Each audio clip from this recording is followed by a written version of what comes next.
The first poem is called No Man's Land. You know, you can seek asylum here anytime you want. On these rain-drowned nights, just knock on my front door late on, and I won't overwhelm you with welcomes. By now we know it takes a little time to readjust. So you can shower, leave wet clothes drying in the kitchen, and I'll make tea and get you something dry of mine to wear. And we can listen to late-night radio and slide into the old shoes of us, then sleep together like inverted commas. In the morning, over breakfast, I'll ask you not to overthink things, but you'll probably worry at our beads. That's your way to face for home. But you know, and I do, this no man's land is just that. It borrows no territory from anyone, and we can seek our shelter here anytime we want. Any special technique for remembering all these texts?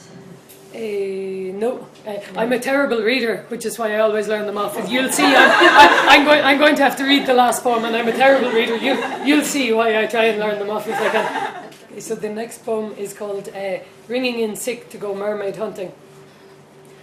Once when I wasn't, I rang in sick for the evening shift and went instead to meet you at Raftery's in Kilcolgan. We left your car there and I drove southwest down the summer solstice evening, hitting for the coast. We squinted through sunglasses at Ballinderreen and Kinvara, but didn't stop. Turned right for Fanor and Ballyvaughan, with you leaning back, feet on the dash, singing along to the Indigo Girls and Johnny Cash, and asking me where we were headed. Messing about, I wouldn't say. I just said, trust me, it'll all work out. We're going mermaid hunting, and all the signs are good for catching.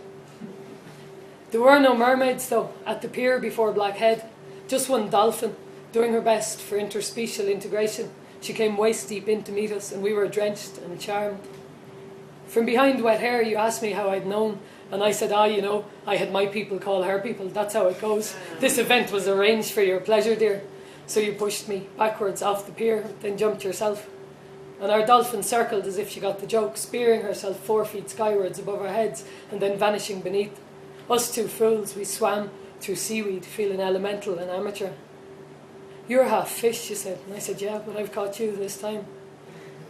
In Linan's, at dusk, we had chowder and a pint, and I sat with salty skin and hair while you joined the Jobsworth band to sing the dimming of the day for me.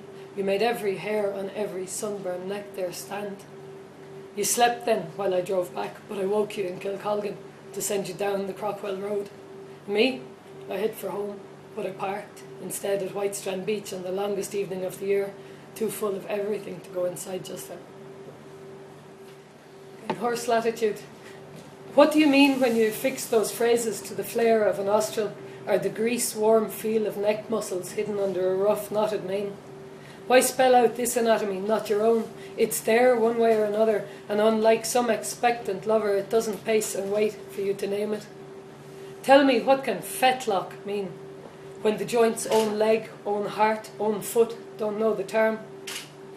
The sound, low and secret, a mare makes to her foal, holds no gospel, no prophecy, however hard you try, and even as you describe it, resonating in your blood, your bones, your womb, laden though it is, it doesn't speak for you. You search out the music in hoof on grass, the scratch of teeth on another's back, and I say, even if that whiskered lip responds in kind, it's on instinct, not affection, not connection, and that's fine. It's a metaphor for nothing. It doesn't share your melancholy. It's just horse, and it doesn't wonder how we see it. And I've been groomed to use this tongue, these fingers, and not to second guess it. I don't share your need to hear the music from a hoof that doesn't know the tune it's playing. I grew with them, can catch the wildest, calm the highest strung, though I no longer have the need to. I know horses, and they know nothing or very little about me, and that is how it should be.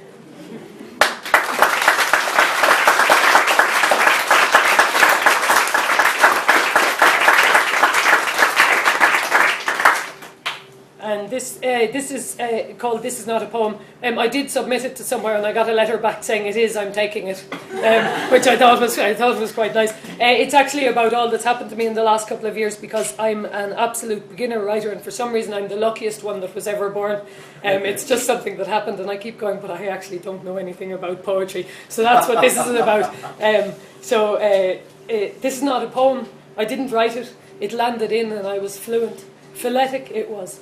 I stepped from some subway of the mind and mistakenly made land through a different portal, where I got turned Alice-like with wonder. New scripts were lucid though, words and grammar flowing just like I'd always spoken, and my feet, walking uninstructed, knew exactly where to go. They hit new footpaths as familiars. I'm not saying it wasn't different, and it stayed strange, stayed foreign, but I'd lost my precious xenophobia. And as I took my bearings, I saw, inexplicably, that I already know all that's here worth grasping, including the sharp fact that knowledge is never legal tender when you're trading in a market of emotions. I knew it, and I know it, but here I am, still walking.